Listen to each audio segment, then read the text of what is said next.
Assalamualaikum warahmatullahi wabarakatuh. Innal hamdalillah nahmaduhu wa nasta'inuhu wa nastaghfiruh wa na'udzu billahi min shururi anfusina wa sayyiati a'malina. May yahdihillahu fala mudilla lahu wa may yudlil fala hadiya lahu. Asyhadu an la ilaha illallah wahdahu la syarika lahu wa asyhadu anna Muhammadan abduhu wa rasuluhu la nabiyya ba'dah. Qala Allah Ta'ala fi kitabil karim, ya ayyuhan nasu ittaqu rabbakum alladhi khalaqakum min nafsin wahidah wa khalaqa minha zawjaha wa batha minhuma rijalan katsiran wa nisaa wattaqullaha alladhi tasaaluna bihi wal arhama innallaha kana 'alaykum raqiba. وقال تعالى يا أيها الذين آمنوا اتقوا الله حق تقاته ولا تموتن إلا وأنتم مسلمون. جزاك الله خيرا. فإن أصدق الحديث كتاب الله وخير الهدي هدي محمد صلى الله عليه وسلم وشر الأمور محدثاتها وكل محدثة بدعة وكل بدعة ضلالة وكل ضلالة في النار. أما بعد, para bapak sekalian dan juga ummahat, para ibu-ibu sekalian yang dirahmati oleh Allah Subhanahu wa taala, kita melanjutkan pembahasan tentang zikrul maut dan berkaitan dengan ahkam dan hukum-hukum seputar masalah kematian yang saya petik dari kitab Al-Qaulul Mubin fi Munkaratil Janaiz wal Ma'atim wa Duri Dafnil Maut wa Ta'bin, karya Syekh Abu Ubaidah Mashhur bin Hasan Al-Salman, yang mana kitab ini membahas dari A sampai Z berkaitan dengan kematian, prosesi, dan seterusnya, dari hal-hal yang ada kaitannya dengan mayit atau kematian. Jemaah sekalian rahimakumullah,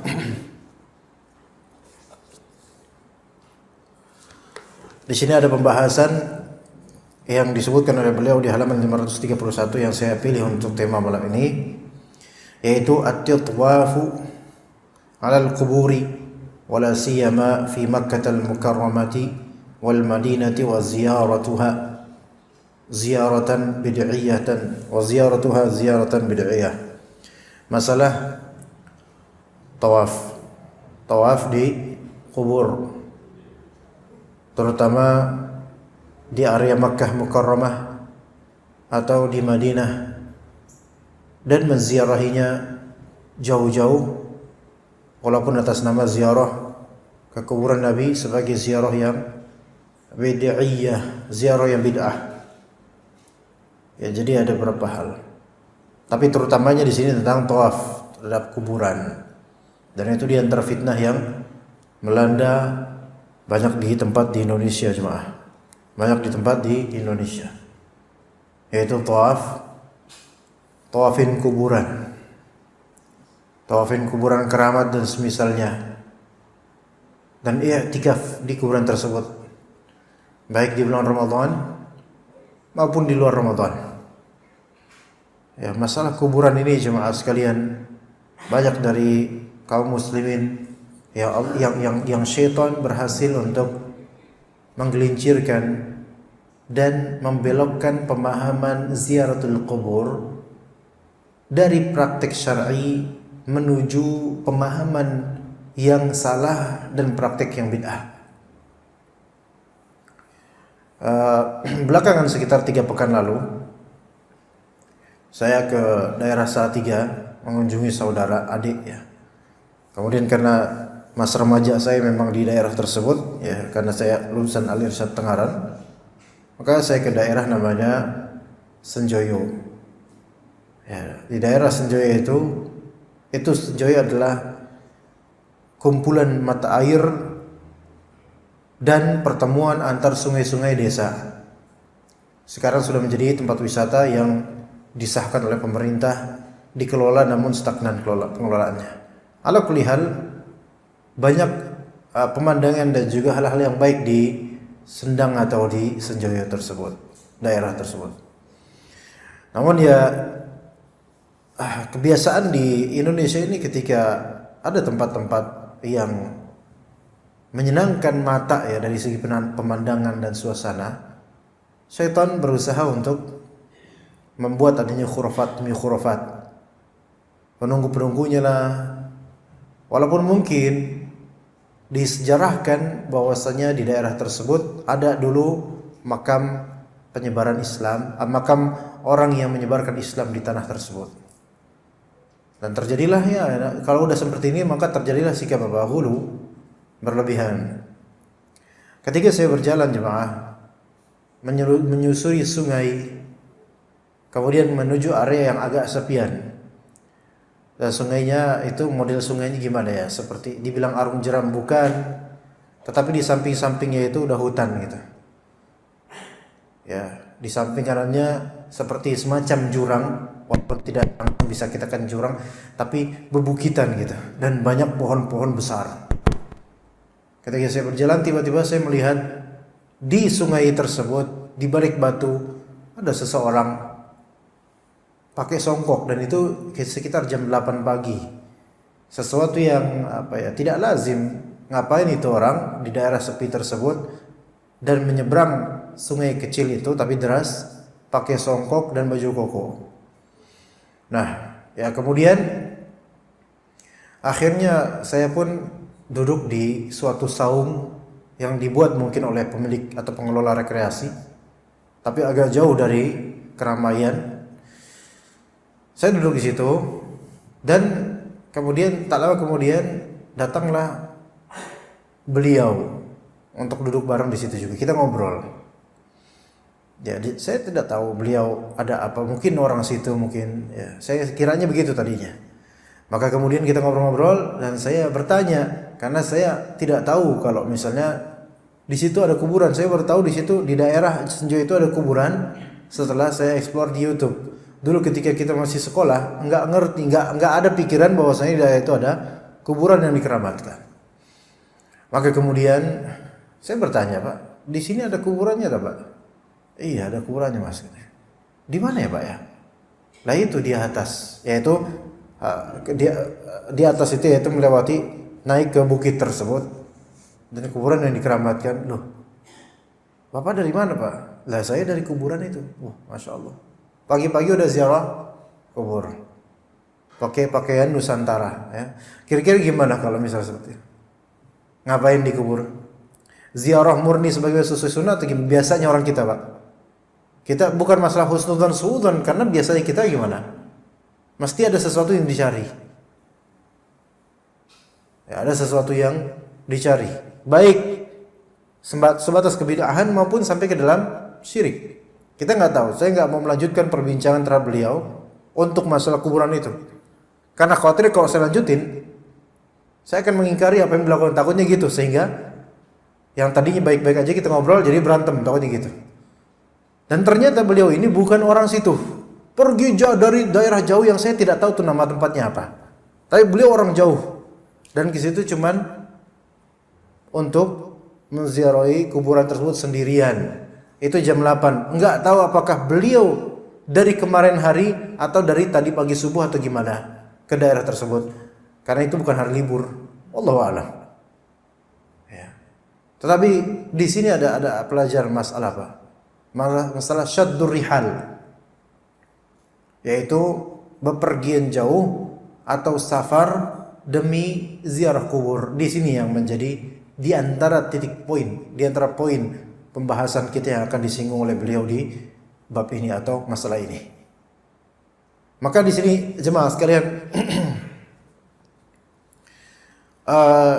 di antara tingkah dari sebagian dari kaum muslimin yang semoga Allah Ta'ala berikan hidayah dan rahmat, fayatamassahuna bil a'tab wa yatamarraghuna bit turab wa yastaghithuna bi ashabiha wa yad'unahum fi syada'id mimma huwa syirkun mahd.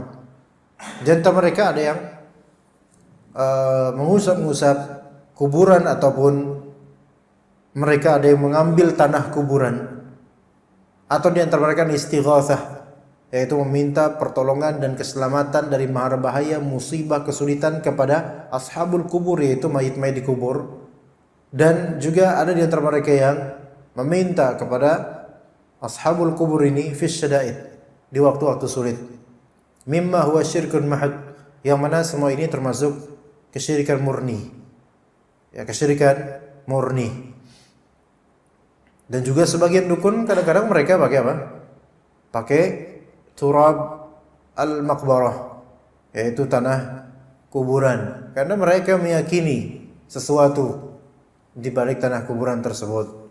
Ala kulli hal, lihat di sini di muqaddimah beliau sudah mulai beliau menyinggung langsung ke masalah-masalah syirkiyah, kesyirikan. Ya. Wal adha wal amr min hadzal bab. Dan yang paling pahitnya dari masalah ini adalah annal quluba tu'aqqadu min ad-diyari wa tataharraqu bi shaghafin ila ziyarati hadhihi al-qubur wal mashahid akthar min taharrukiha ila ziyarati al-haramain asy-syarifain. Yang paling pahitnya adalah kalbu-kalbu itu banyak yang terikat dengan hal-hal seperti ini, kuburan-kuburan. Dan syaghaf, terjadi gelora, kesukaan, kecintaan, keinginan banget yang bergerak untuk menziarahi kubur-kubur ini dan menziarahi masyahid. Menziarahi masyahid itu di antara petilasan, baik kuburan maupun petilasan. Lebih suka menziarahi hal-hal seperti itu dibandingkan bergeraknya mereka untuk menziarahi haramain syarifain, yaitu Masjidil Haram dan Masjid Nabawi. Dan tidak sedikit orang Indonesia seperti itu juga. Fokusnya mereka apa? Ziarah kuburan Nabi. Tidak fokus ke Masjidil Haram atau Masjid Nabawinya, tidak. Tapi ke kuburannya untuk mencari atau ngalap berkah. Taib untuk salam atas Nabi, taib untuk salam atas Nabi enggak masalah. Tapi kemudian untuk ngalap berkah dengan kuburannya, kemudian meminta kepada Nabi Muhammad atau bertawassul kepada Nabi Muhammad, bertawassul kepada kuburannya atau penghuni kuburnya itu Nabi Muhammad SAW, maka ini banyak yang menjadi tujuan seperti ini. Sampai kemudian selipan-selipan dari kertas-kertas yang berisikan doa-doa. Bahkan sebagian dari orang-orang kampung menitip kepada orang yang umrah ini atau orang yang haji ini, titip, selipkan ini di dekat kuburan Nabi alaihissalam, biar nanti dibaca oleh Nabi dan disampaikan kepada Allah Azza wa Jalla. Masya Allah, Masya Allah. Lihat ketika orang tidak belajar, ketika orang tidak mendalami tauhid, maka hal-hal yang seperti inilah yang kemudian menjadi konsumsi tahunan maupun harian bahkan. Itu bergantung kepada hal-hal yang tidak disyariatkan, bahkan merupakan kebid'ahan, bahkan bisa menjadi kesyirikan. Sekarang jemaah sekalian, bukankah kita memiliki doa masuk WC? Doa masuk WC, Allahumma inni a'udzubika minal khubuthi wal khaba'ith. Itu doa. Dan Allah mendengar ke doa itu? Mendengar. Sebelum tidur kita doa. Di kasur pun kita bisa doa pada Allah Ta'ala dengan doa-doa sebelum tidur. Bangun tidur masih di kasur pun kita bisa doa dengan doa bangun tidur. Artinya berdoa di tempat manapun itu Allah mendengarnya, dan kalau benar, ikhlas dan sesuai sunnah, maka Allah Ta'ala akan menerima dan mengabulkannya insyaallah biiznillah. Namun kemudian sebagian dari kita yang malah justru apa? Menitip doa dengan kertas-kertas, dan harus doanya di kuburan. Karena merasa kalau doa di kuburan itu ada kemujaroban tersendiri, ada kekuatan tersendiri. Allah Subhanahu wa Ta'ala akan semakin menjawab doa seseorang di syada'id, di masa-masa sulit. Semakin Allah jawab. Ketika masa sulit itu kebutuhan, merasa butuhnya qalbu kepada Allah Ta'ala itu semakin kuat, sehingga Allah Ta'ala semakin menjawabnya. Tetapi banyak dari kita kemudian malah justru lebih condong ke tempat-tempat yang jauh dan tidak disyariatkan, bahkan berpotensi syirik. Lihat bagaimana syaitan wa zayyana lahum syaitanu bima kanu ya'malun. Syaitan menghiasi mereka apa yang mereka lakukan. Dihiasi oleh syaitan seolah-olah itu adalah sesuatu yang disyariatkan. Bahkan kadang-kadang dengan seragam, dengan juga sensasi kebersamaan atas nama majlis ta'lim dan ziarah atau wisata religi. Kemudian mereka di petilasan demi petilasan, mereka meminta mungkin kepada Allah, tetapi melalui wasilah mayit atau melalui wasilah tempat keramat. Sedangkan di rumah Allah justru tidak, atau kurang khusyuk. Nah, ini kebalik jemaah sekalian. Maka ada hal yang perlu diketahui dan kembali diingatkan. Sebuah hadis yang diriwayatkan oleh Abu Hurairah radhiyallahu anhu dari Nabi sallallahu alaihi wasallam, la tushaddu rihalu illa ila thalathati masajid. Tidak boleh safar, bepergian jauh untuk menuju suatu masjid karena masjidnya, nggak boleh kecuali ketiga masjid: Al-Masjidil Haram, wa Masjidil Rasul, ya Masjid Nabawi Madinah, di Madinah, wa Masjidil Aqsa, dan Masjidil Aqsa. Maka dianjurkan menziarahi masjid-masjid tersebut, bukan kuburannya. Maksudnya di sini adalah bukan dari Jakarta atau Bekasi meniatkan untuk menziarahi kuburan di tempat-tempat di negeri-negeri tersebut, tidak. Yaitu menziarahi masjidnya secara zat. Ini berarti penganjuran dari Nabi sallallahu alaihi wasallam. Ya. Adapun masjid-masjid lain sama seperti masjid seluruhnya di bumi ini. Ya. Keutamaannya tidak secara zat, tapi keutamaannya mungkin karena masjid ini banyak ikhwan yang sudah mengenal sunnah, misalnya masjid ini lebih banyak pengajian, misalnya. Itu keutamaan yang bukan pada zat masjid, melainkan itu keutamaan yang Allah Ta'ala berikan melalui orang-orangnya. Adapun zat masjid, maka 3 masjid ini utama dari seluruh masjid di muka bumi ini. Sebesar apapun masjid tersebut, 3 masjid ini lebih utama, memiliki keutamaan yang tidak terdapat pada seluruhnya atau sisanya dari masjid-masjid rumah Allah. Maka di sini istinbat dari para ulama jemaah sekalian. Safar demi ke satu masjid selain 3 masjid ini, demi ke masjid itu sendiri, maka haram, tidak boleh. Safar, bepergian jauh demi berkunjung ke masjid, misalnya Masjid Al-Munawwar, misalnya di daerah Tegal, misal, kalau ada ya. Karena apa, Pak? Karena masjidnya? Enggak bisa. Enggak. Karena pengen ibadah di sana, saya pengen ibadah di sana, pengen sholat di sana, saya pengen kunjungi masjid, enggak. Karena di sini hadis Nabi seperti itu berbicara. Cuma 3 masjid doang yang kita boleh bepergian jauh deminya. Ya, bepergian jauh demi ibadah padanya. Adapun sisa dari masjid-masjid yang ada di muka bumi ini, maka tidak boleh kita bepergian jauh deminya atau demi beribadah di padanya saja, enggak boleh. Tapi kalau misalnya aksidental, tafadhol. Dan maksud di syaddur rihal itu safar. Nah, safar di sini berarti batasannya apa? Menurut sebagian ulama minimal atau maksimal, batasan minimal disebut safar 80 km. Sekitar itu. Ya. Maka tidak diperbolehkan safar jauh demi masjidnya saja atau demi beribadah di masjid tersebut. Maka sebagian dari ulama mengatakan, dan ini saya katakan sebagian karena tidak ijma ya. Sebagian ulama menyatakan, misal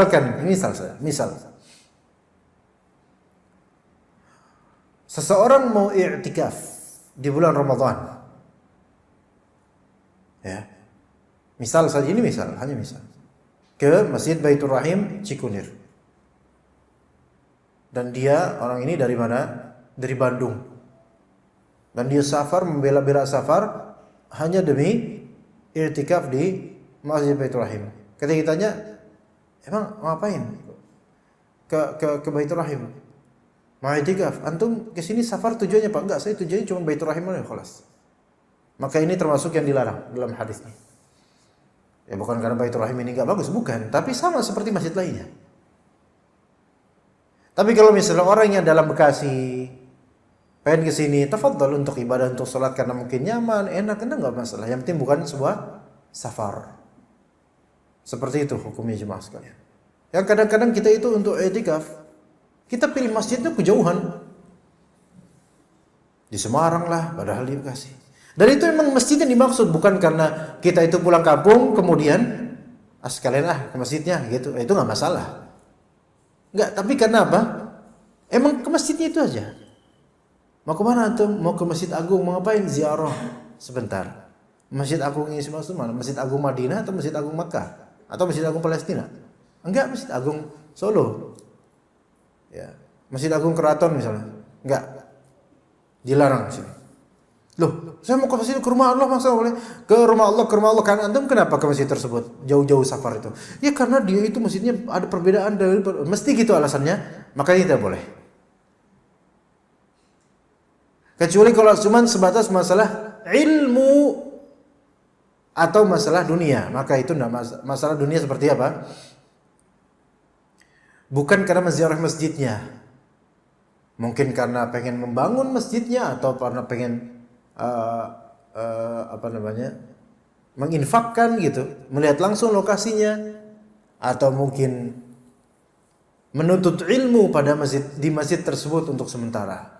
Karena di masjid tersebut ada daurah misalnya. Karena di masjid tersebut ada kajian. Maka ini nggak masalah. Bukan karena masjidnya ini berarti. Bukan karena ingin menziarahi masjidnya begitu saja belaka. Melainkan karena apa?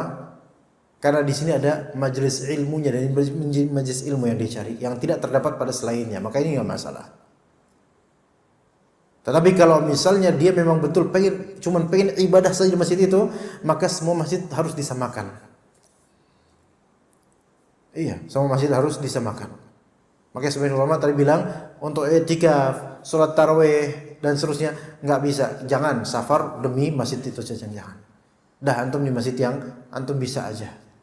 Begitu. Kecuali kalau misalnya singgah dalam perjalanan atau pulang kampung kemudian mampir ikutan, itu nggak masalah. Karena tujuan awalnya bukanlah syaddur rihal ke masjid tersebut saja.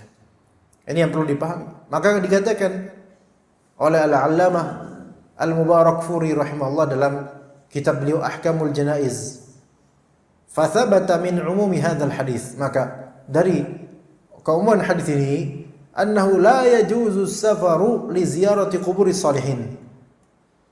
Kalau tadi masjid saja, ya, selain 3 masjid tadi, itu tidak boleh kita safar demi masjid itu sendiri, maka tidak boleh safar demi menziarahi kuburan orang saleh.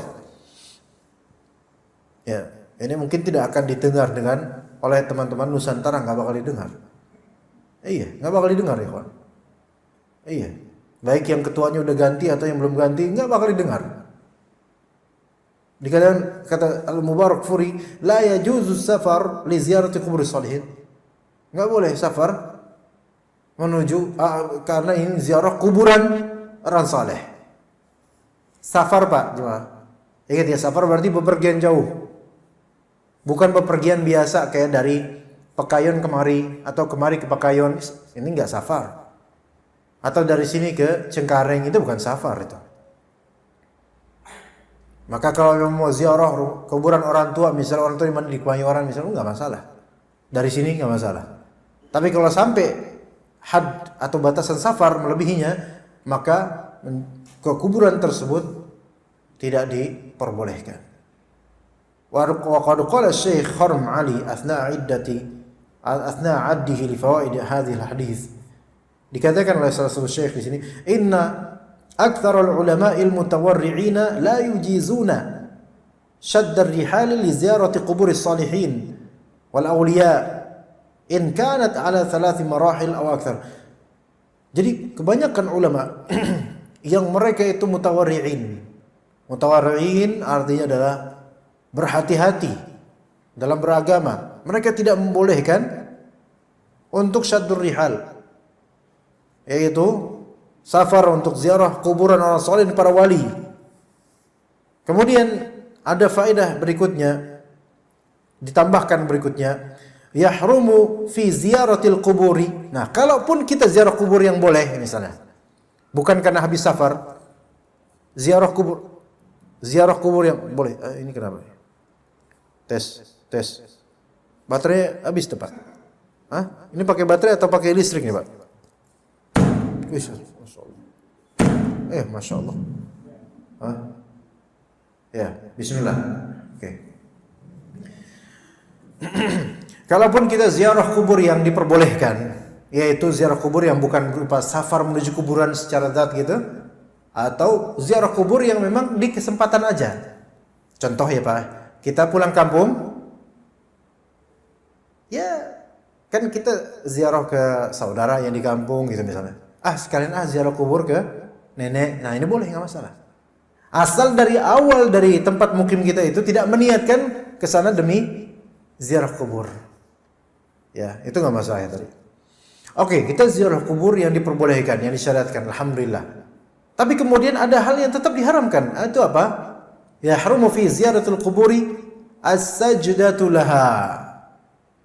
Sujud kepada kuburan. Sujud kepada kuburan haram. Sujud kepada kuburan haram. Apakah syirik? Ada dua kemungkinan. Tergantung dengan keyakinan orang ini. Ya, tergantung dengan keyakinan orang ini. Bisa menjadi syirik atau bisa muharram, diharamkan tapi menjadi wasilah menuju syirik. Ya dibedakan, Pak. Bisa menjadi syirik ketika apa? Ketika sujudnya itu memang dalam rangka ubudiyah, merendahkan diri kepada mayit dan penyembahan terhadapnya. Atau pembesaran terhadap mayit. Nah, yang kedua, mungkin tidak sampai syirik tetapi wasilah menuju syirik karena gambarannya gambaran syirik, tapi dia cuma ikut-ikutan.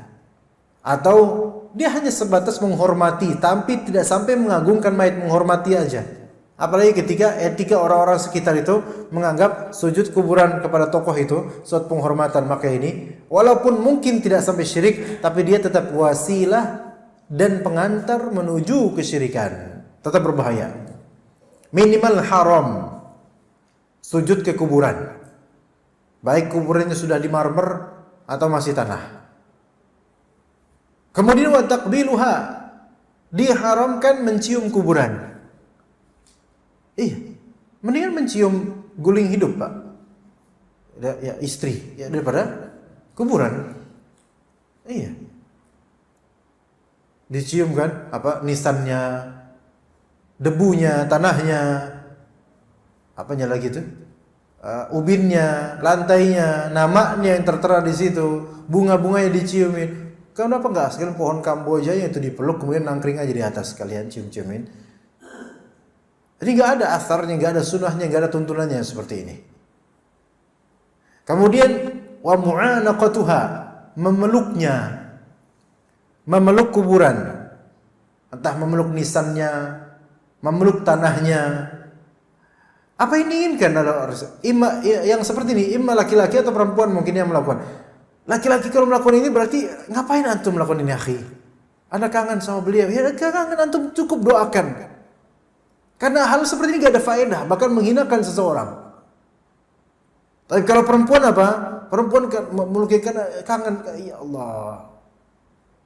Kalau memang kangen, mintakan kepada Allah Subhanahu wa taala semoga kelak bertemu di akhirat dengan keadaan baik, tidak dengan cara, karena ini hal yang sia-sia dan membuat pelakunya itu terhina dengannya. Kemudian wa tawafu haulaha, dan tawaf di sekitar kuburan tersebut, baik untuk satu kuburan maupun untuk majmu'ah dan kumpulan dari kuburan-kuburan keramat. Tawaf di situ semuanya haram. Bahkan di daerah Jakarta Selatan itu ada kuburan keramat dari keturunan nabi tertentu, yang itu merupakan kampung ana gitu, kelahiran ana di situ. Bukan di kuburannya tapi ya di daerah situ ya. Nah, itu di pemakaman dulunya ketika kami kecil, kami menganggap itu pemakaman ngeri karena lumutnya banyak, pohonnya gede-gede, sepi. Tapi memang dikenal di situ ada beberapa, sejak lama dikenal ada beberapa keturunan dari nabi tertentu yang dimakamkan di situ. Bahkan salah satu tokoh besar modern itu dimakamkan pula di situ. Tapi sejak tahun 2000-an sekian, tepatnya mungkin 2005-2006, itu digalakkan kemudian pengangkatan atau didramatisir itu kuburan-kuburan. Sampai sekarang di masa sekarang saya yakin Dibandingkan dengan Baitur Rahim yang alhamdulillah kemewahannya, masya Allah, kebaikannya, dari lantai-lantainya lebih bagus mereka. Dan itu suatu pemakaman dari ujung sampai ujung, dari serong sampai serong, lebar sampai panjang, itu semuanya diubinin, dan semua kuburannya juga diubinin. Ya. Dan penerangannya itu udah kayak Alfamidi. Iya, bukan Indomaret lagi. Alfamidi, Pak. Levelnya gitu beda. Ya. Terang banget, Pak. Lebih terang daripada ini. Masya Allah. Ajaib katanya. Dan kemudian ada satu yang, atau ada, itu makam keluarga, ada di dalam pemakaman itu ada makam keluarga, mungkin berapa, 5 atau berapa kuburan. Dibuatlah rumah. Itu pusatnya di situ. Dan sejak tahun berapa, nah tidak tahu sejak tahun berapanya, tapi sampai sekarang seperti masih ada bagian di antara kuburan itu yang dikiswahkan.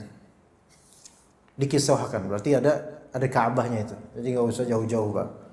Ya, umroh sekarang kan agak susah. Situ aja. Nggak jauh, Pak, ya. Naik gokar bisa. Ya. Dan itu berpotensi apa? Tawaf. Orang-orang berpotensi tawaf, terutama malam hari. Tidak pernah sepi tiap hari kita. Kalau di malam hari terutama. Apalagi itu dekat dengan komplek perumahan yang nggak banyak orang lalu lalang. Jadi bisa khusyuk, Pak, di situ, Pak. Khusyuk syiriknya, iya. Ya. Jadi haram tawaf di sekitar kuburan itu, baik single kuburan atau majmu'ah dari kuburan. Wa talabul hajati minhum, dan meminta hajat dari mereka, dari penghuni kuburan itu. Wan nadhru lahum, dan bernadar untuk mereka. Allah mengatakan, saya bernadar kepada engkau wahai wali fulan, kalau saya lulus nanti saya bawain ayam cemani misalnya. Nah, ini dukun ini. Kalau saya lulus nanti saya bawain ayam goreng misalnya. Dan semisalnya. Bal wahidatun minha tu'addil kufur, bahkan amalan-amalan ini bisa saja menjurus kepada kekufuran. Wa qad la'ana an-nabiy sallallahu alaihi wasallam fa'ilaha wa naha anha. Nabi SAW telah melaknat pelakunya dan melarangnya dengan mengatakan, la taj'alu qabri wathanan yu'bad, janganlah engkau jadikan kuburanku berhala yang disembah. Ya.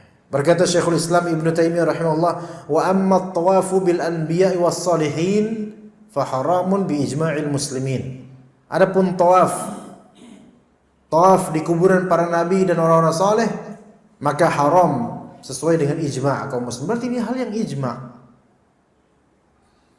Lalu kok bisa terjadi khilafiyah? Khilafiyah itu sekarang aja, atau khilafiyahnya itu diperselisihkan oleh siapa? Ya orang-orang yang melakukannya, mereka menyelisih ijma', kemudian dijadikanlah perkara khilafiyah, padahal ini ijma', haram. Ya.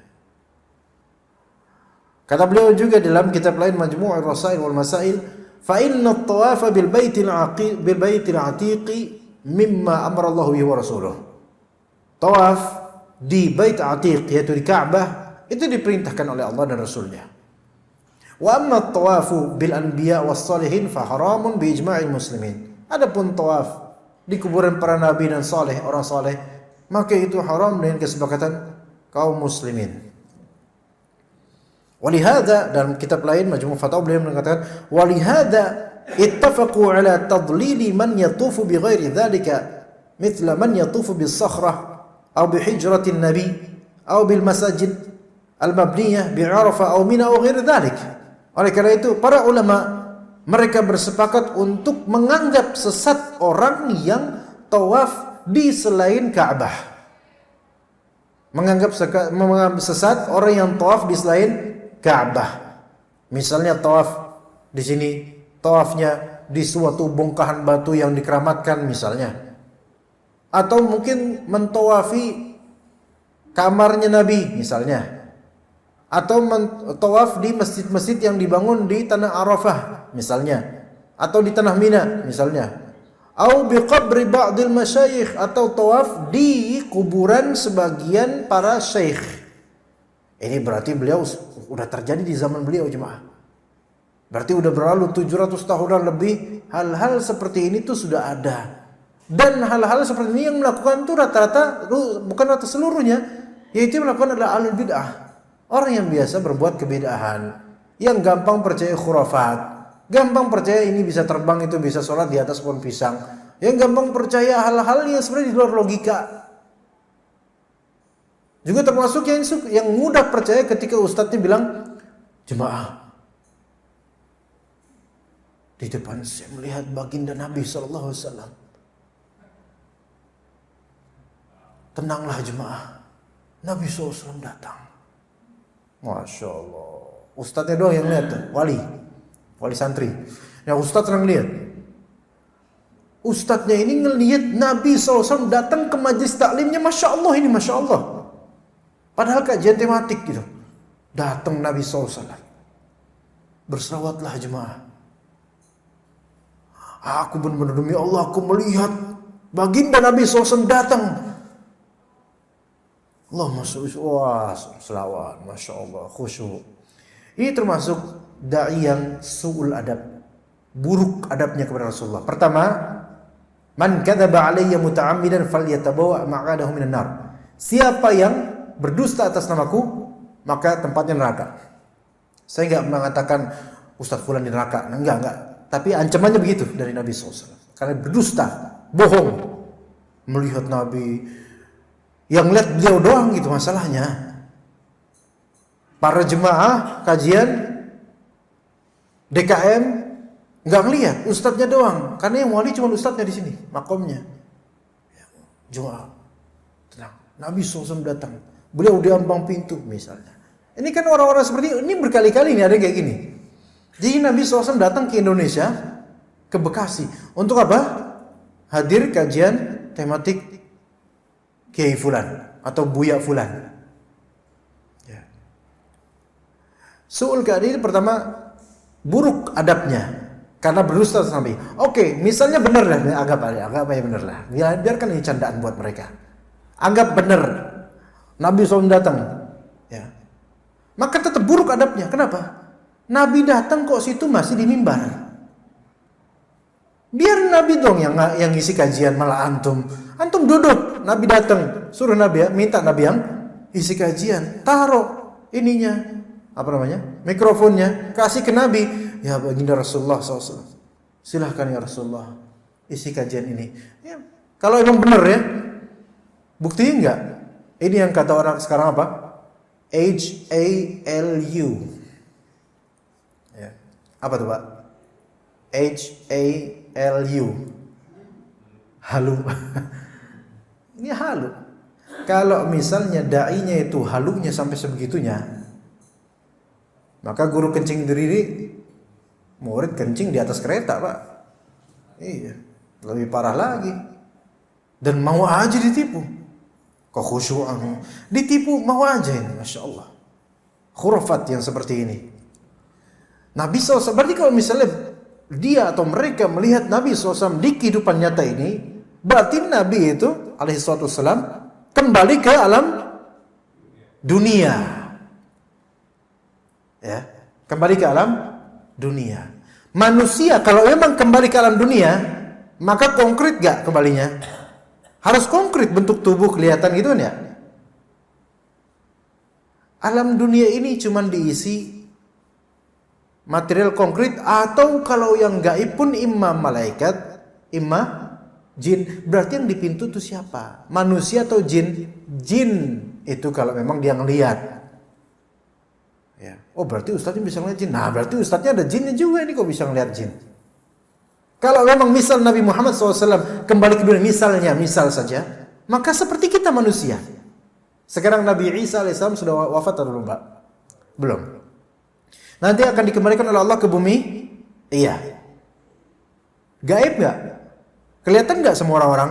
Kelihatan. Kepegang. Nabi Isa kepegang. Dan akan memberantas salib dan juga membunuh babi, dan juga orang-orang Nasrani bakal ikut dengan beliau alaihissalam. Itu kalau kembali ya. Lah ini kenapa Nabi Muhammad yang kemudian kembali ke alam dunia? Kenapa gak kembali ya stay aja lah di Madinah atau di Mekah? Dulu aja Nabi SAW di Madinah nggak mau kembali ke tinggal di Mekah, cukup di Madinah wafatnya. Beliau tuh SAW. Dulu lah, sekarang kok bisa sempat-sempatnya ke Indonesia. Dulu ke Makkah aja nggak sempat Pak, kecuali Haji Wada. Sekarang kok bisa-bisanya ke Indonesia. Itu. Tapi kalau kemudian dikatakan, tapi itu Nabi di alam barzakh. Beliau memang sudah wafat, tapi hidup di alam barzakh. Oke, hidup di alam barzakh. Sekarang Pak Ustadz melihat. Berarti Ustadz bisa melihat makhluk atau manusia atau ruh manusia di alam barzakh. Berarti ini apa? Mengklaim mengetahui yang gaib. Berarti ini apa? Kufur, bukan kufur.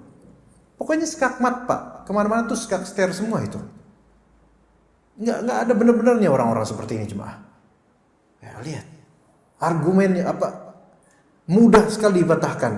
Hatta yang bergelar doktor sekalipun, hal khurafat seperti ini itu di luar nalar. Dan orang awam pun kalau misalnya mau tulus ikhlas, nggak mau taklid buta, itu akan mengkritisi ini. Ustadz, ini benar nggak sih? Apa bohong?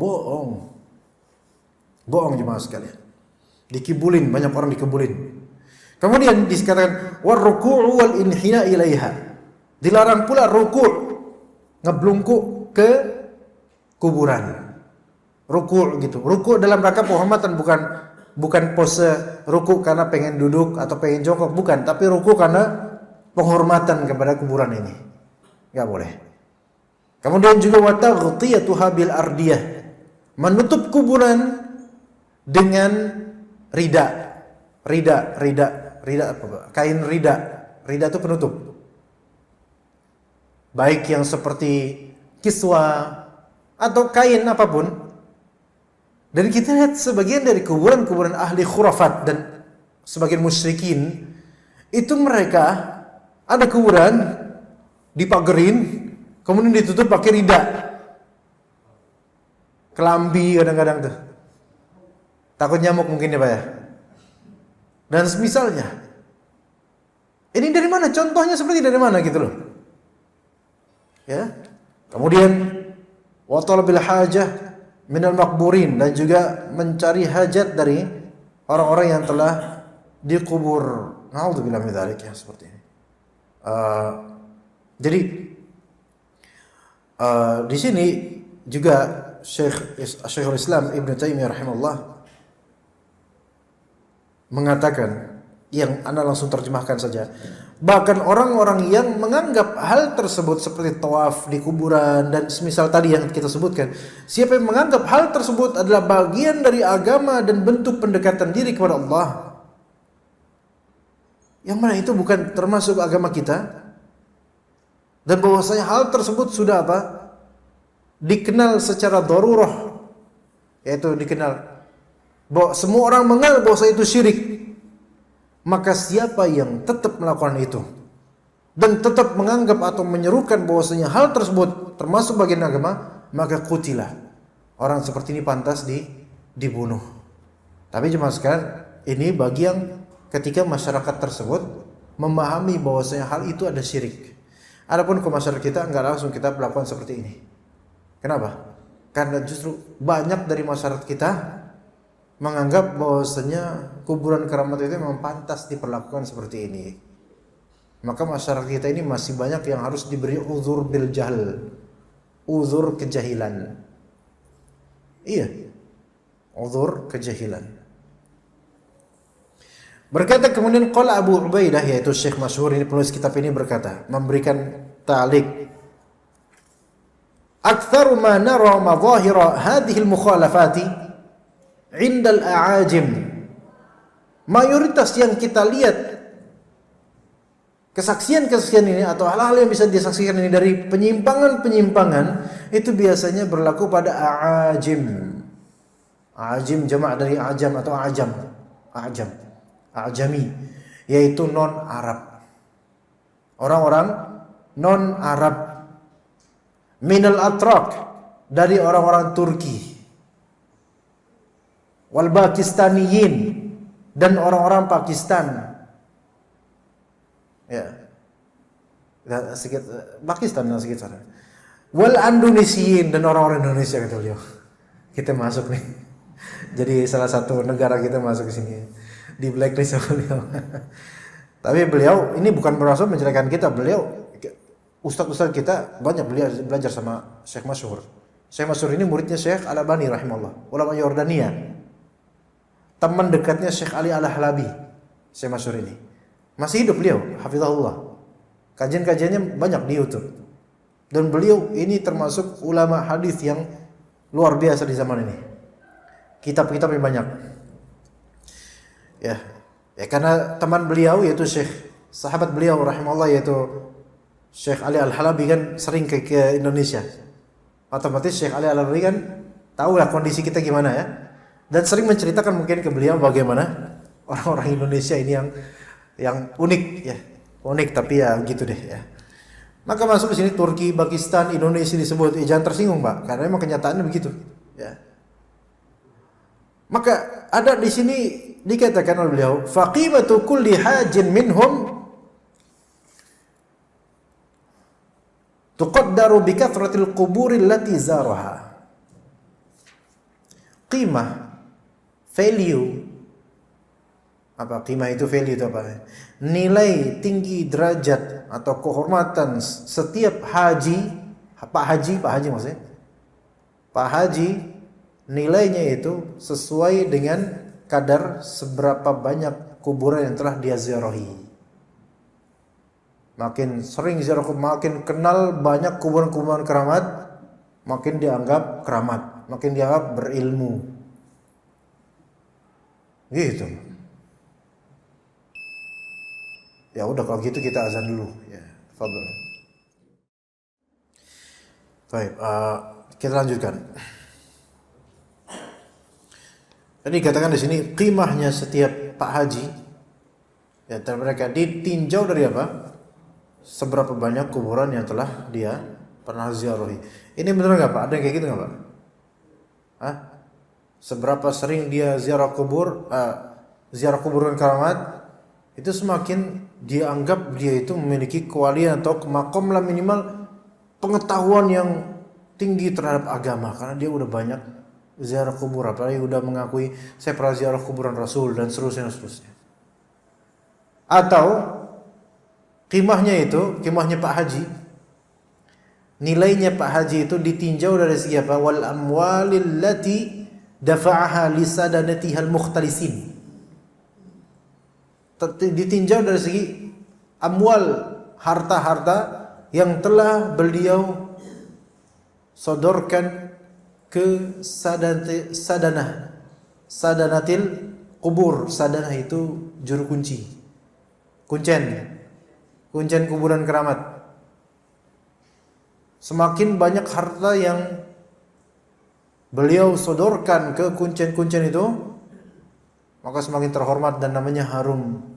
Tapi harum di antara kuncen. Ya. Dan Syekh Abu Ubaidah ini menyebutnya allati dafa'a li sadanatihal mukhtalisin. Itu harta-harta yang diberikan kepada juru kuncennya, yang mana juru kuncen ini semuanya mukhtalisin. Tahu enggak ikhtilas, Pak? Ikhtilas, kata Nabi SAW, iltifat, nengok di solat itu ikhtilasun minasyaitan. Ikhtilas dari nengok di solat, nengok ya, itu merupakan ikhtilas. Ikhtilas itu bisa dimaknai kalau kita tuh korupsi, koruptor. Jadi beliau mengatakan sadanah makbarah, para juru kuncen kuburan itu rata-rata koruptor.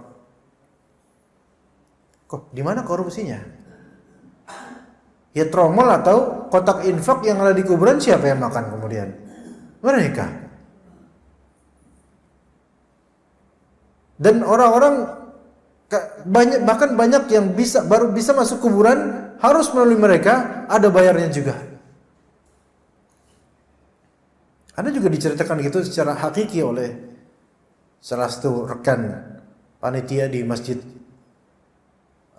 Nursiah Daud Paloh, Metro TV.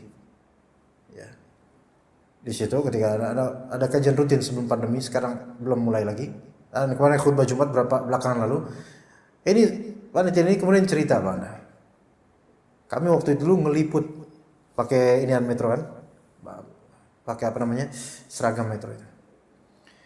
Nah, tapi bukan ngikut kuburannya, mereka tempat tertentu, mungkin masalah politik atau apa gitu. Tapi kemudian mau sholat. Dan kita nggak tahu kalau di dalam masjid tersebut di daerah Banten sana. Kita nggak usah sebutin namanya. Banten lah pokoknya.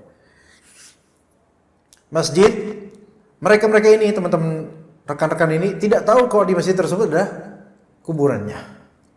Nggak tahu. Di dalam masjid ada kuburannya. Nggak tahu mereka. Akhirnya mereka sholat, kemudian jalan. Masuk, dicegat oleh kuncen di masjid tersebut. Dimintai uang.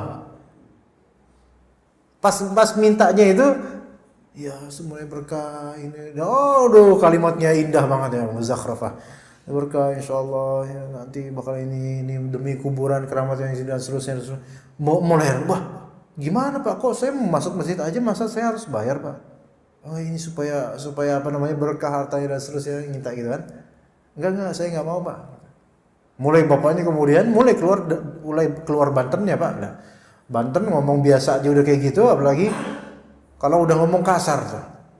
Ya mulai dicela, dijelek-jelekin, akhirnya hampir berantem. Ambil ada polisi kemudian melihat logo yang ada di baju teman kita ini. Akhirnya didemain. Hanya karena apa? Nggak mau ngasih apapun pada kuncen ini, padahal dia cuma mau sholat, dan itu pun dia nggak tahu kalau ada kuburan. Entah di dalamnya pas atau mungkin di bagian ininya atau nggak tahu, pokoknya emang di situ tempat yang ternyata dikeramatkan oleh banyak orang dan banyak peziarahnya. Itu ada yang seperti, makanya benar kalau misalnya bilang para juru kunci kuburan-kuburan keramat, antum lihat mereka berkah nggak hidupnya? Kita menyaksikan Pak jemaah sekalian, beberapa juru kunci di beberapa kuburan keramat yang mana dari dulu sampai sekarang hidupnya gitu-gitu aja, padahal yang masuk ke mereka dan perut mereka itu banyak. Tapi begitulah ikhtilas. Korupsi dari segi keagamaan karena mendukung kebid'ahan dan bahkan membela kebid'ahan, ini bentuk korupsi agama yang terburuk. Kemudian yang kedua, korupsi dari segi nominal.